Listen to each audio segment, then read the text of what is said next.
All right, what's up, guys? War 9 here, FSI. Don't know what that stands for, but that's what it is. So this is a pretty easy war for me, or less difficult, I should say. I only had 6 fights. I have my standard team: Mr. Fantastic, She-Hulk, and Nimrod. We got Immortal Hulk and Phoenix on 6A. Prowess Puncture is the first node, and then something about Prowess on the second one. And then I got White Magneto, followed by Apocalypse, followed by Red Magneto on 6B, and then Red Magneto's on Mighty Charge at the end. And then I got the Mojo L2 aspect of Evolution Mini in this war. I'll briefly chat about each strategy before we get into it. Immortal Hulk, he's usually pretty straightforward. You just got to watch that level 1. It does have a lot more reach than you think. You can't just dex once. You got to dex 2 or 3 times to get out of range completely. That node, I considered Nimrod briefly, but because of the prowess. But as long as you alternate your basic attacks, he won't stack prowess. So I decided to go with She-Hulk because I try to use She-Hulk whenever possible because I love her and she's great. The next one, Phoenix. There's no prowess puncture, but you do need to watch her level 1 if she's got Furies, because if she cycles that level 1, she can go red really quickly. But otherwise, Phoenix is Phoenix. She's a turd. Not very good.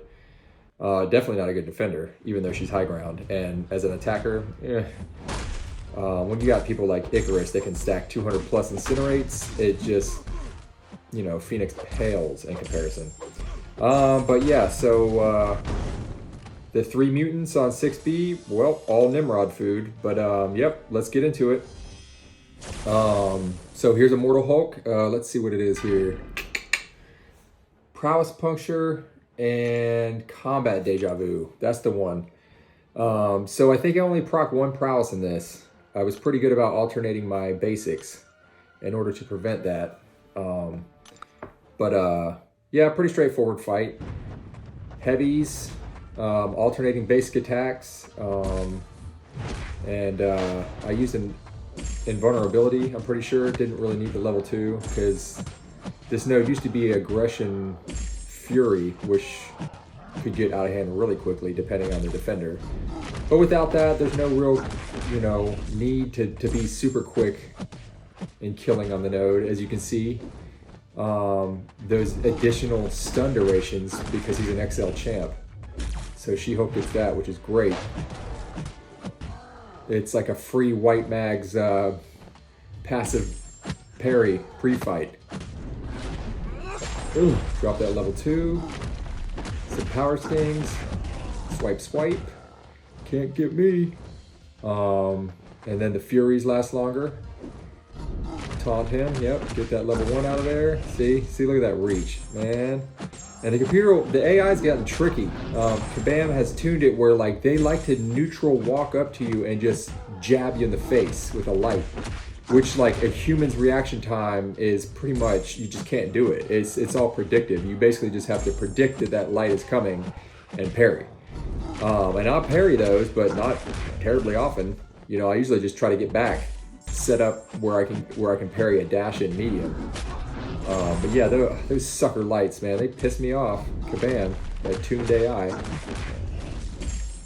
And there we go. We got no immortality, so I don't have to deal with that. That was fun.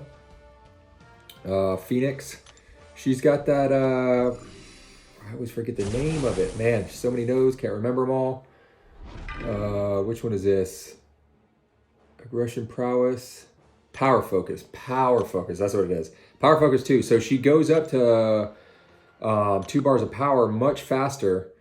So I try to push her there because I don't want to deal with that level 1. Level 2 is peanuts, easy to dex out of, and you don't have to worry about her shooting up to level 3. So, yep, and she doesn't care anyway, but I try to hold block a lot in this to just try to bait that level 1 out. It's not a big deal as long as she doesn't have Furies. She gets some Furies, it can become problematic. But overall, this fight's pretty straightforward. Little power down, because why not? Yep. Get the heavy out of there. Oh, drop the level 2. Now I don't have to worry about her going red. Dash in. Stop short of a level 1. There we go. Yep, doesn't matter. Had that petrify on there. Ah! 1%. Oh, nice heal. Yep, and down she goes. Alright, next fights. We're on to 6B now. I'm pretty sure I spec'd into max tech collar for this lane. 3 mutants total, so it always helps. And then I don't use... Did I use them in Mr. Fantastic pre-fights on this? I think I did.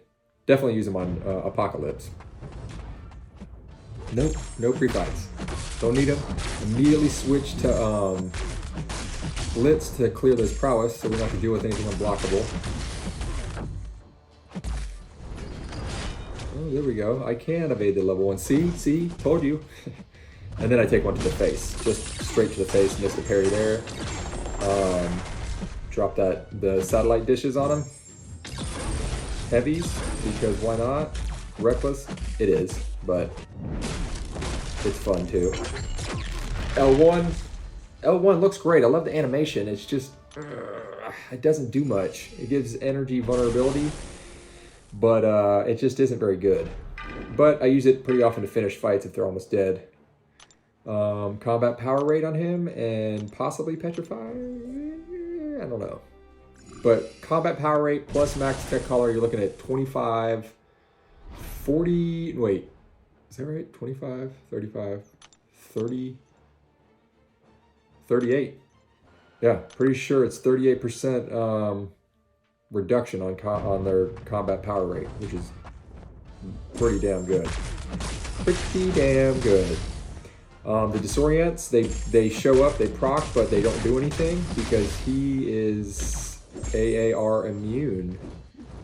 Or I should say AA immune. Versus mutants. And there we go. Taking some punches to the face. All part of the plan. Okay? Boot kick. Resets the Mr. Fantastic pre-fight. Cowardice and power drain on him. And then all those shocks from the prowess, I suppose. And then we drop another level 2. Burn him down. Man, those shocks didn't last for crap, you know? What is going on? Heavy? No? Give me one more heavy. Oh, yeah, there it is. And then I think it's just another level 1. Oh, looks awesome. And then we're on to Magneto. So on the Mighty Charge or anywhere where you intercept, I really do prefer 2, 3, really 3, 4 back light attack. You can do 3 or 4 back medium, obviously, works great. My issue is that, and this is just my experience, when you use the 3, 4 back medium method, you're committing to a dash in. So if they don't chase and you dash right back in, you can get wrecked. Just like that. You know, when you show up and then you just take one to the face. I think I get smacked again here. Yeah, good. Nice. That's how you do it right there. Lots of missed parries and also Mighty Charge, like read the node much. But yeah, so like 3, 4 back light is safe, much safer in my experience because you have time to recover. So if they don't chase and you throw a light out, it's quicker so you can recover and not get wrecked. Plus you're not dashing in. But, you know, mileage may vary. I mean, that's just my preference and my experience. So, throw another level 1, little power sting. Protection's back up, so I think we do another 2, 3, 4 back light here. 1, 2, 3, back, light, there it is. And drop the level 2 and burn them down. Alright. And my last fight coming up, we got Mojo on that level 2 mini. I think I spec suicides for this. I removed Dex, so I don't have to worry about degen. And because I think I went with this strategy instead of a level 1 start on this.